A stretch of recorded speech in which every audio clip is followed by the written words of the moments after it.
¿Alguna vez se preguntaron por qué mi madre se negaba a tirar una pesada sartén de hierro oxidada o un tazón de vidrio que brillaba extrañamente a la luz de la luna? Hoy la gente gasta miles de pesos tratando de encontrar la calidad que nosotros alguna vez tuvimos gratis. Pero a los 65 años estoy sentada sobre una fortuna que mis vecinos literalmente tiraron a la basura. El secreto de la riqueza no está en lo que compras hoy, está en lo que nunca tiraste ayer. Hoy estoy abriendo el cuaderno de Doña Benedita para mostrarles 10 cosas de mi generación que valen una fortuna hoy. Recuerdo el día como si fuera ayer, cuando mi vecina Amparo decidió deshacerse de todo. Su casa, que había pertenecido a su familia durante 3 generaciones, sería demolida para construir un edificio de departamentos. Los camiones de basura llegaron temprano y entre los escombros de su vida entera vi cosas que nadie más notaba. Mi hija quería ayudarme a organizar una venta de garaje con lo que encontrábamos, pero yo sentía algo diferente en mis manos cuando tocaba cada pieza. En el sótano de esa casa encontré un baúl de cedro tan pesado que tardé 2 horas en moverlo algunos metros. Dentro de él, perfectamente envueltos en papel de periódico del año 1952, estaban los cuadernos de Doña Benedita, una viuda quien había documentado cada inversión que su esposo había hecho en cosas que duraban. No eran recibos de bancos ni certificados de acciones. Eran notas escritas a mano sobre sartenes, máquinas de coser, muebles hechos en México y botellas de cera de abeja pura que guardaba para ocasiones especiales. Mientras exploraba aquella habitación mojada y oliente a humedad y tiempo acumulado, encontré también frascos de vidrio de Murano que Amparo había recibido como regalo de su madre, quien a su vez los había heredado de su abuela. La luz de mi linterna hacía brillar esos vidrios como si fueran diamantes, y por primera vez en mis 65 años de vida comprendí exactamente lo que doña Benedita había estado tratando de decirnos todo ese tiempo. La riqueza verdadera no son los números en una cuenta bancaria, es el peso de la sartén en tu mano, es el sonido del vidrio real cuando lo limpias, es el olor a cedro genuino que protege la ropa, es el mecanismo de precisión de una máquina de coser que aún funciona después de 70 años. Las sartenes de hierro fundido son, sencillamente, inversiones que pueden valer entre 2.000 y 10.000 pesos mexicanos hoy en día, dependiendo de su antigüedad y marca. Cuando miro una sartén de hierro verdadero, no veo solo un utensilio de cocina, veo generaciones de comida hecha con amor. El patrón de uso grabado en su superficie negra como la obsidiana. La magia que ocurre cuando el hierro está completamente sazonado y listo para crear texturas que ninguna sartén moderna puede imitar. Mi madre tenía una sartén que había heredado de su propia madre, y recuerdo cuando me enseñó a respetarla, a limpiarla solo con agua tibia y un paño, a nunca permitir que se oxidara, porque la pátina oscura acumulada durante décadas era más valiosa que cualquier recubrimiento de teflón. En México también tenemos los comals, esos discos de hierro que nuestras abuelas usaban para tostar maíz y calentar tortillas, y que hoy los coleccionistas buscan desesperadamente en mercados de antigüedades, porque entienden que representan un método de cocción que es imposible replicar en una estufa eléctrica. Cuando sostienes una sartén de hierro verdadera, sientes literalmente el peso de la historia en tus manos. La segunda reliquia que deseo compartirles son las máquinas de coser manuales, especialmente aquellas marcas Singer que hicieron famosa la tarea de costura en todo el mundo desde principios del siglo XX. Una máquina de coser manual antigua puede valer entre 8,000 y 40,000 pesos mexicanos en el mercado actual. Y cuando observo una de estas máquinas, escucho en mi mente el sonido que hacía la máquina de mi abuela, ese clic, clic, clic ritmado que me mecía a dormir en las tardes de verano cuando ella cosía vestidos para las vecinas. Estas máquinas tienen un sistema de engranajes de precisión aceitosos que brillan bajo la luz, giros de metal trabajado que han funcionado durante más de un siglo sin fallar. El sonido de esos engranajes es casi musical, una sinfonía de mecánica pura que nos recuerda que algo hecho para durar no necesita baterías ni circuitos electrónicos complicados. El tercer tesoro son los muebles de madera maciza, especialmente aquellos mexicanos coloniales hechos con maderas como el mezquite y la parota, esos árboles que solo crecen en ciertas regiones del país y cuya madera tiene una densidad y belleza incomparable. Estos muebles pueden alcanzar valores de 30,000 pesos hasta 200,000 pesos, dependiendo de antigüedad, condición y la maestría del carpintero.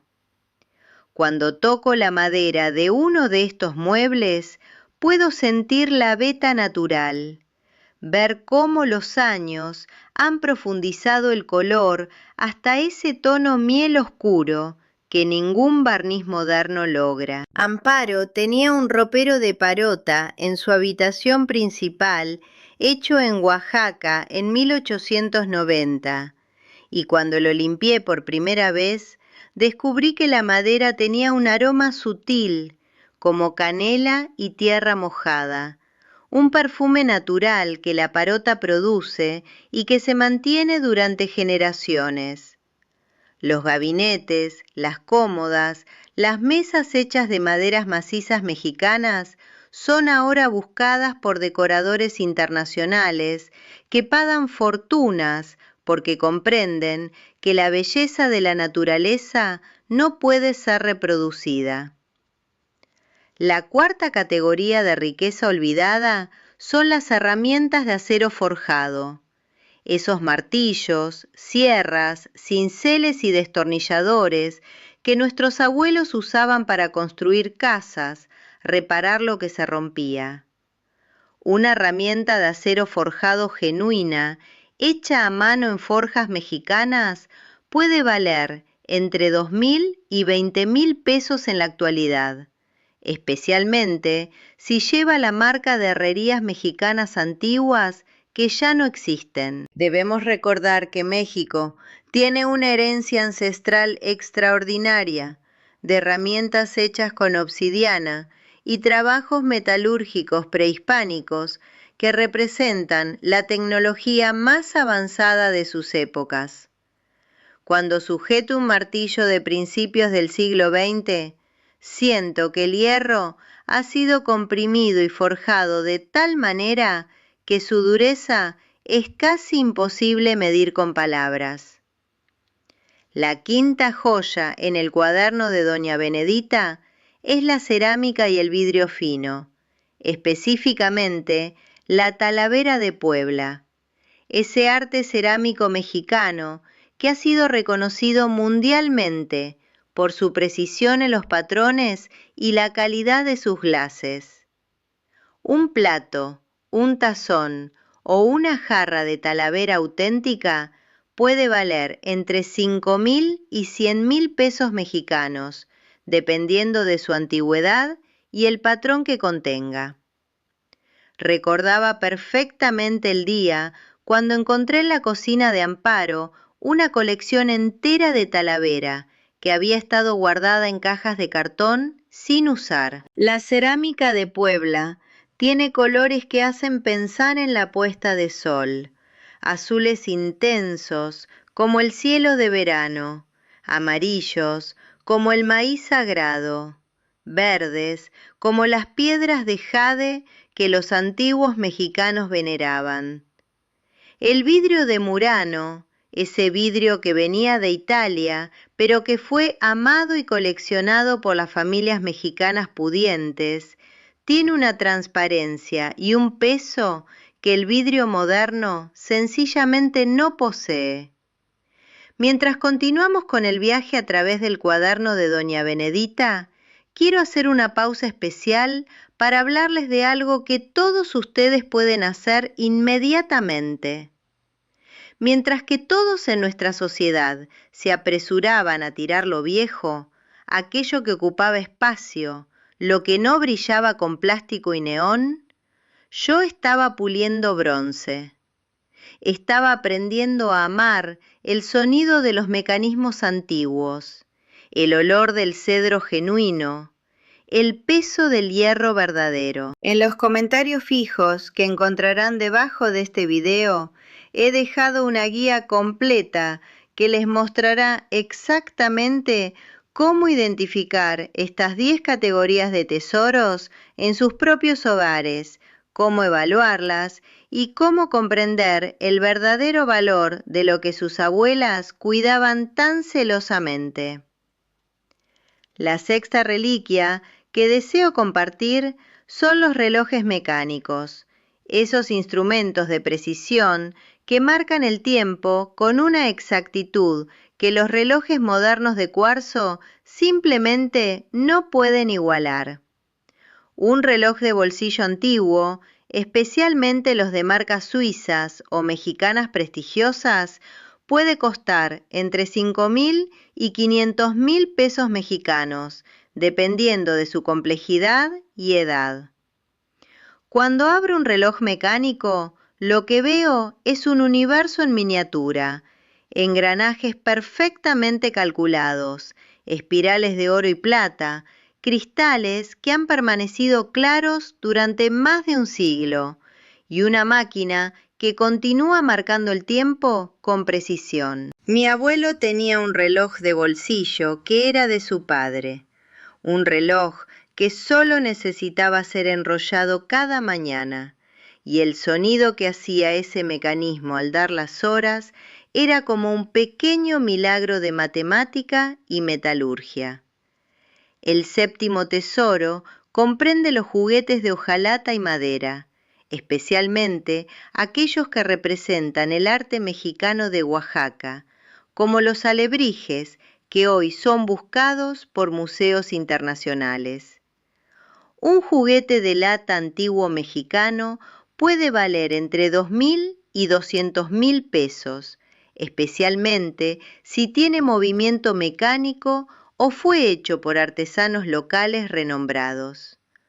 Los juguetes de hojalata que yo encontraba en las casas de mis abuelos eran máquinas pequeñas, complejas, capaces de caminar, nadar, volar sin necesidad de pilas ni electricidad.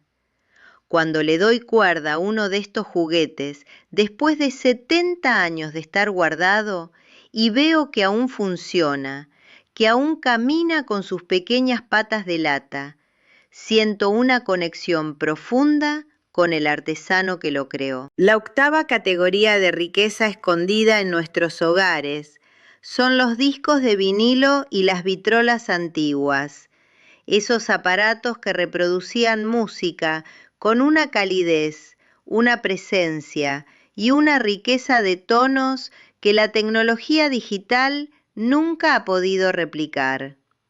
Un disco de vinilo raro, especialmente las presiones mexicanas originales, de boleros, rancheras o corridos de las décadas de 1940 y 1950, puede costar entre 1.000 y 100.000 pesos.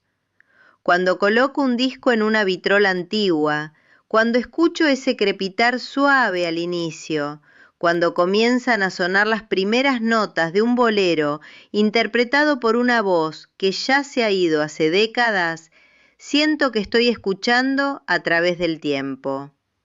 Las vitrolas tienen ese misterio especial de los objetos mecánicos que crean belleza sin que nadie entienda completamente cómo lo hacen. La novena reliquia es la plancha de carbón, ese instrumento de hierro pesado que nuestras madres calentaban sobre el fuego para planchar la ropa con precisión y cuidado, que ahora es solamente una memoria. Una plancha de carbón auténtica, especialmente aquellas hechas en México con técnicas tradicionales, puede valer entre 1.000 y 8.000 pesos mexicanos, pero el valor real está en comprender qué representaba. La responsabilidad, la dedicación, el hecho de que algo tan importante como alisar la ropa de tu familia merecía tu tiempo completo y tu atención enfocada. Cuando levanto una plancha de carbón, siento el peso del hierro que ha sido calentado miles de veces, que ha tocado millones de prendas, que ha participado en la vida cotidiana de personas que han desaparecido, pero dejaron sus marcas en este objeto. La 10ª y última categoría de tesoros que doña Benedita documentó en su cuaderno son los libros de recetas manuscritos. Esos cuadernos donde nuestras abuelas escribían con su propia mano las instrucciones para preparar los platos que definían a nuestras familias, nuestras comunidades. Un libro de recetas manuscrito de una abuela mexicana, especialmente uno que contenga recetas complicadas como el mole negro oaxaqueño o el pipián de Puebla, puede valer entre 2.000 y 30.000 pesos. Cuando abro uno de estos libros, veo la caligrafía temblorosa de alguien que escribía sin muchos años de educación formal, pero cuya inteligencia culinaria era comparada solo con maestros chefs.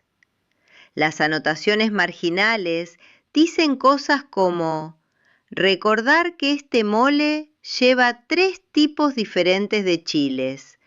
Todos deben ser tostados, pero no quemados.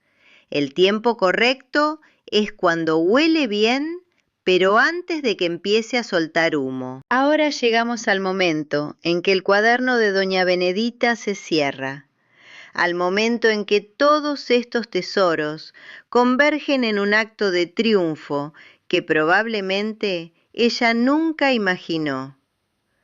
Amparo finalmente murió hace 5 años, a los 93 años, y cuando su casa fue demolida, yo había ya rescatado prácticamente cada objeto de valor de ese hogar. No fue solo para guardarlos en un almacén polvoso, fue para comprenderlos, estudiarlos y eventualmente comenzar a comprarlos de nuevo, pero esta vez a precios que cualquier persona honesta consideraría ridículos. Hace 3 años asistí a una subasta donde se vendía una colección privada, y entre los lotes estaba la misma sartén de hierro que mi madre me había dado cuando me casé, que yo había dejado en la casa de Amparo por error hace 30 años. Se vendió por 8.000 pesos. Sin pensarlo, levanté mi paleta y participé en la puja. La compré de nuevo. Recuperé lo que alguna vez fue mío, y cuando la sostienes en mis manos, después de esos 30 años, sentí que había estado esperándome todo ese tiempo. El cuaderno de doña Benedita se cierra con una última anotación, escrita en 1983, justo antes de que ella muriera. He pasado mi vida entendiendo que el verdadero lujo no es lo que brilla y es nuevo, sino lo que ha sido honrado suficientemente como para permanecer a través del tiempo. Cada objeto que hemos guardado contiene una parte de nosotros, de nuestro trabajo, nuestro cuidado, nuestro amor. Aquellos que vengan después de nosotros comprenderán finalmente que no hay nada más precioso que algo que fue hecho para durar, porque durará para ellos. Hoy, a los 65 años, sentada sobre mis baúles de cedro llenos de tesoros, sobre mis mesas de parota, con mis sartenes de hierro alineadas como soldados en mis estantes, entiendo perfectamente lo que ella quiso decir. El baúl de Amparo finalmente encontró su casa en mi sala, y dentro de él guardo el cuaderno original de doña Benedita, cuidándolo como si fuera el objeto más preciado del mundo, porque realmente lo es.